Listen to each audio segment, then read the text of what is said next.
Case तो बहरहाल बहुत इम्पॉर्टेंट है, लेकिन ओवरऑल ऐसा लग रहा है कि अदालत बहुत तहम्मुल से काम ले रही है। और इस हवाले से गो के 5 रुकनी बेंच के जस्टिस याहिया आफरीदी ने तो नोटिस कर दिया।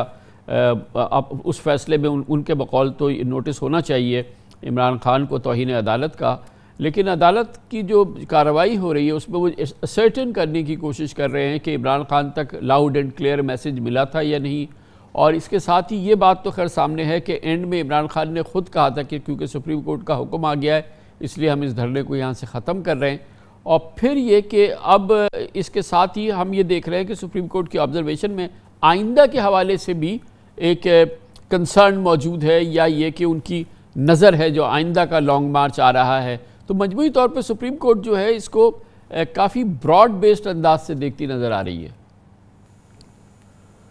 जी कमरान साहब, बेसिकली जो सुप्रीम कोर्ट का बेंच जिसने 25 मई को ये इजाज़त दी थी कि आप श्रीनगर हाईवे पे सिट इन जलसा करें, रैली करें, उनके लिए बड़ी एम्बेरसमेंट है। और आज भी चीफ जस्टिस साहब का यही उनकी ऑब्जर्वेशन थी, रिमार्क थे कि जी हम बड़े डिस्टर्ब हैं। और वो एक दुखी नज़र आए जजेस, वो जजेस जिन पे एक नून लीग या नून लीग के सपोर्टर की तरफ से ये इल्ज़ाम रहा कि जी ये जो है पीटीआई की तरफ से इनका सॉफ्ट कॉर्नर रहता है, उन्होंने एक बोनाफाइडी, और आज चीफ जस्टिस साहब ने कहा कि हमने इनको एक बोनाफाइड पीटीआई को एक जो है अब उनके खिलाफ क्रैकडाउन किया जा रहा था तो हमने उनको एक किस्म का रेस्क्यू किया, उनको रिलीफ दिया। उसके जवाब में हमें एम्बेरस किया गया। वाज़े डायरेक्शन थी कि जी डी चौक की तरफ नहीं आना, लेकिन फिर भी जो है वो लोग आए डी चौक में। और इसके बाद मसला ये आ रहा है कि जो जस्टिस याहिया आफरीदी ने कंटेम्प्ट कहा है कि जी कंटेम्प्ट का नोटिस बनता है। फिर एजेंसीज की रिपोर्ट में भी ये है कि जी आर्डर के बाद भी इमरान खान साहब ने अपने वर्कर सपोर्टर को कहा कि जी आप डी चौक पहुँचे। तो ये वो मटेरियल है जिसको वो डिनाई नहीं कर सकते। लेकिन फिर भी आज भी चीफ जस्टिस उमर अता बंदियाल साहब की तरफ से था कि हम ग्रेट रिस्ट्रेन कर रहे हैं।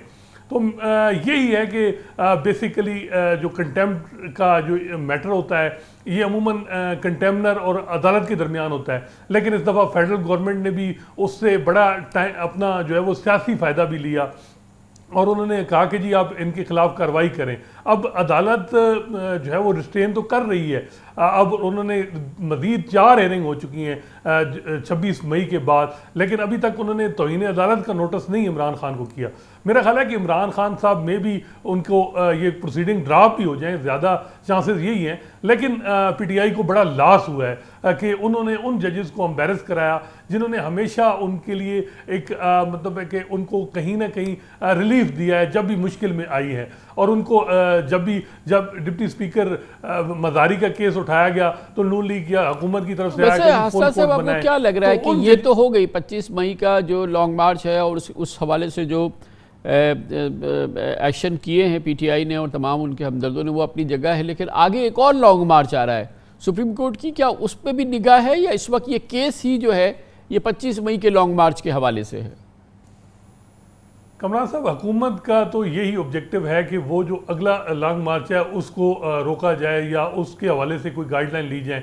तो ये जो मामला पेंडिंग है इससे बड़ा वाज़ेह है कि वो पैगाम यही है कि जी हुकूमत को भी यही अदालत की तरफ से कहा गया कि जब भी कोई मसला बनता है तो आप हमारे पास आएँ, तो हम जब भी आइन की वायलेशन होगी, कानून की वायलेशन होगी तो हम इसकी कॉग्निजेंस लेंगे, उस पर नोटिस लेंगे।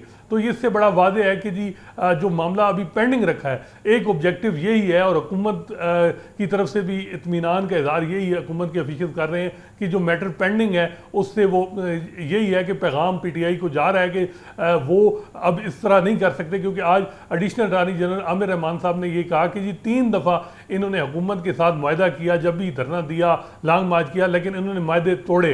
2014 में भी तोड़े, इससे पहले भी 2 दफ़ा तोड़े। तो ये चीज़ें भी अदालत के जो है वो ज़हन में हैं।